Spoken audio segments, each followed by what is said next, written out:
নমস্কার বন্ধুরা, আজকে আমি এসে গেছি আরেকটি নতুন রেসিপি আপনাদের সাথে। এটি নতুন রেসিপি আমি শেয়ার করব। তো রেসিপিটি হচ্ছে পান্তুয়া রেসিপি। তো এই রেসিপিটির জন্য যে সমস্ত ইনগ্রিডিয়েন্টসগুলো লাগবে সেগুলো আমি লিখে নিয়েছি। এই যে দুধ নিয়েছি আর এই যে পান্তুয়া বানাবো যে তার প্যাকেট, আমি এটা একটা মোর মার্কেট থেকে নিয়ে এসেছি। একটা প্যাকেট আমি বাড়িতে ছানা তৈরি করে বানাতে পারতাম, কিন্তু ছানা তৈরি করে দেখাবো না। আমি এই পাউডারটা দিয়ে আমি একটা ডো বানাবো। এই পাউডারটা দিয়ে আমি দেখাবো। আর নিয়েছি চিনি, নিয়েছি একটা কাঁচের গোল, আর লাগবে সাদা তেল। এই সমস্ত ইনগ্রিডিয়েন্টসগুলো আমার লাগবে। আপনারা আমার দেখতে থাকুন পুরো ভিডিওটা। প্লিজ কেউ দয়া করে স্কিপ করবেন না, প্রথম থেকে এবং শেষ পর্যন্ত ভিডিওটা আপনারা দেখতে থাকুন। তো শুরু করছি। আমি ফার্স্টে এই যে কাঁচের গোলটা নিয়েছি, কাঁচের গোলটাতে এইটা প্যাকেটটা কাটবো।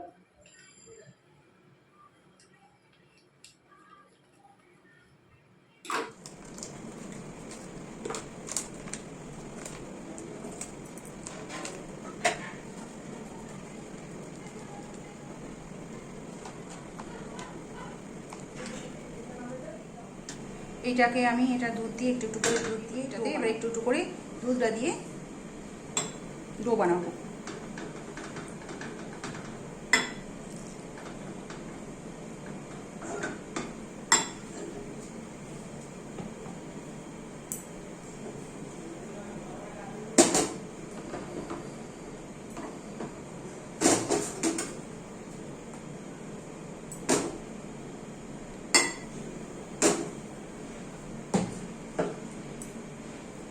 জল দিয়েও কিন্তু করা যায়, কিন্তু আমি এখানে জল দিয়ে করব না, কেননা জল দিলে অতটা টেস্ট ভালো হবে না, দুধ দেওয়াটাই ভালো।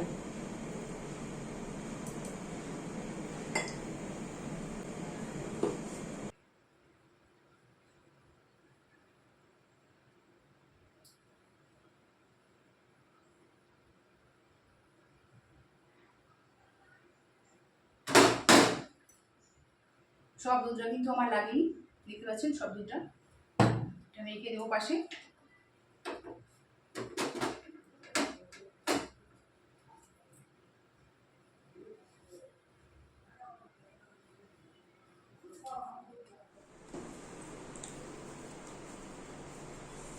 দেখতে পাচ্ছেন পুরো একদম মাখা হয়ে গেছে, ওটা আমার রেডি হয়ে গেছে।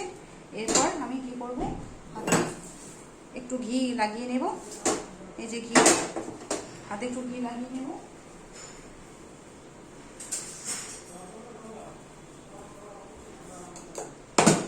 গাওয়া ঘি আছে, এই যে দেখতে পাচ্ছেন আমুলের গাওয়া ঘি আছে।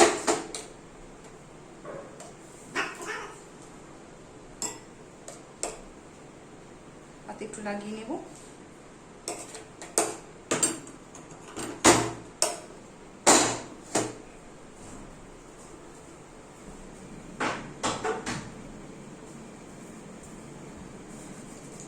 এই ডোটা থেকে একটু করে কেটে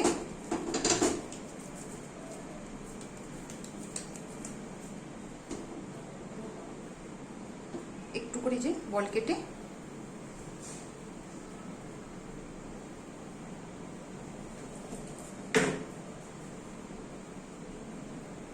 গোল গোল করে নেব, একদম ছোট ছোট করে নেব এটা, কেননা এবার যখন রসে দেবো আবার তখন কিন্তু বড় হয়ে যাবে, খুব বেশি বড় তাই আমি করব না।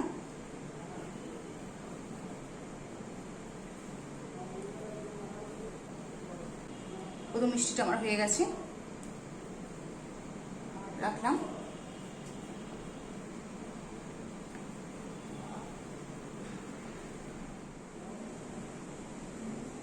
দ্বিতীয় মিষ্টিটা আমার হয়ে গেছে।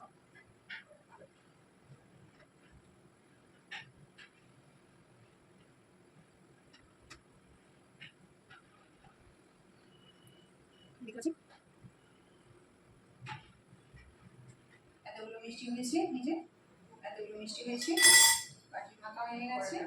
এটাতে আমি ভাজবো।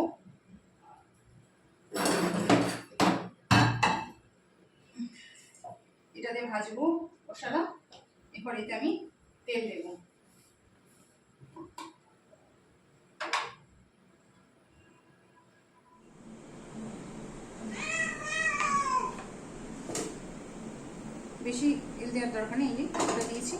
এবার তেলটা কিন্তু বেশি গরম করবো না, দিয়ে দেখবো কতটা, এটা আঙুল ডুবিয়ে দেখতে হবে, খুব বেশি গরম করা যাবে না, আঙুল ডুবানোর মতো গরম হলেই দিয়ে দিতে হবে। এবার আমি মিষ্টিগুলো একটা একটা করে দিয়ে দিচ্ছি।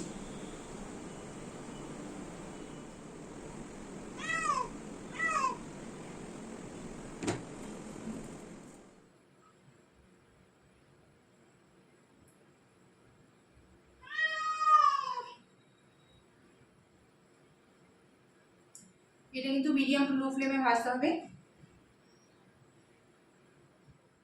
একদমই লো ফ্লেমে কিন্তু ভাজতে হবে, হাই ফ্লেমে কিন্তু ভাজা যাবে না। দেওয়ার পর আমি এটা একটু নাড়িয়ে দিলাম,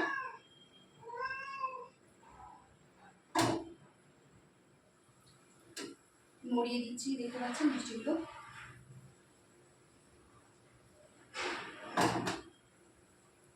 এটা কিন্তু সবসময় মনে রাখতে হবে, মানে বুঝি কাটছে, যেটা আস্তে আস্তে আস্তে আস্তে করে কিন্তু এটা ভাজাটা হচ্ছে। আমি একবার নড়িয়ে দিচ্ছি, খুন্তি কিন্তু একদম এখন খুন্তি দেওয়া যাবে না, এটা আস্তে করে আমি নড়িয়ে দিচ্ছি।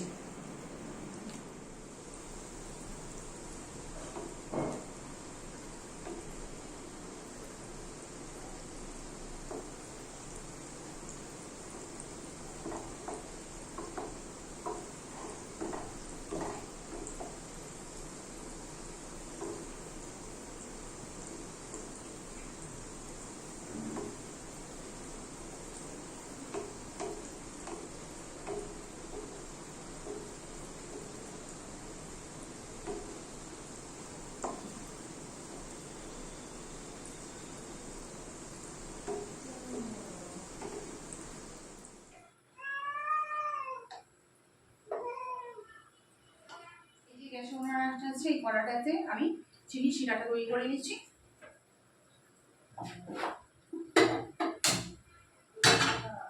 দিলাম, জল দিয়ে দিচ্ছি, আমি চিনি শিরাটা তৈরি করে নিচ্ছি।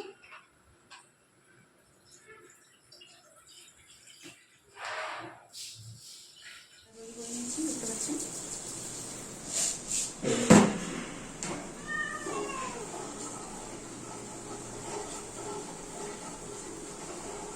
যে রসটা তৈরি করছি তাতে দিয়ে দিলাম।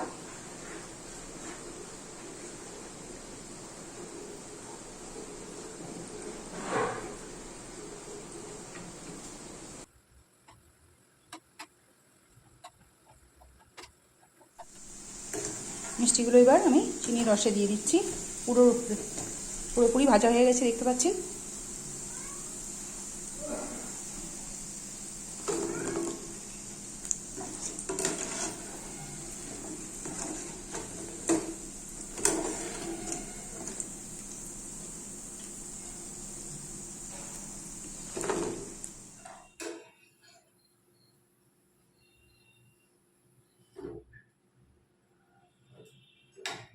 এই রসেতে এবার আমি ভিজিয়ে রাখবো,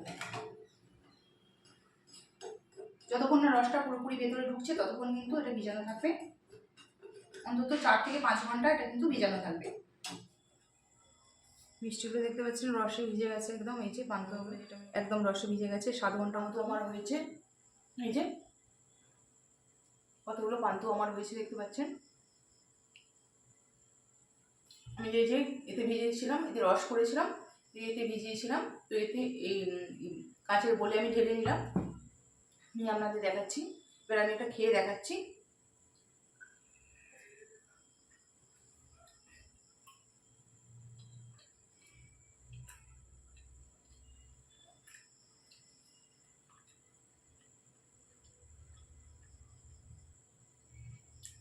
একদম মিষ্টি দোকানের মতো হয়েছে।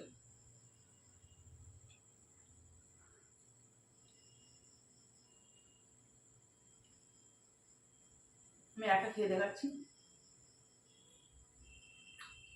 ভেতরটা রসে টইটুম্বর।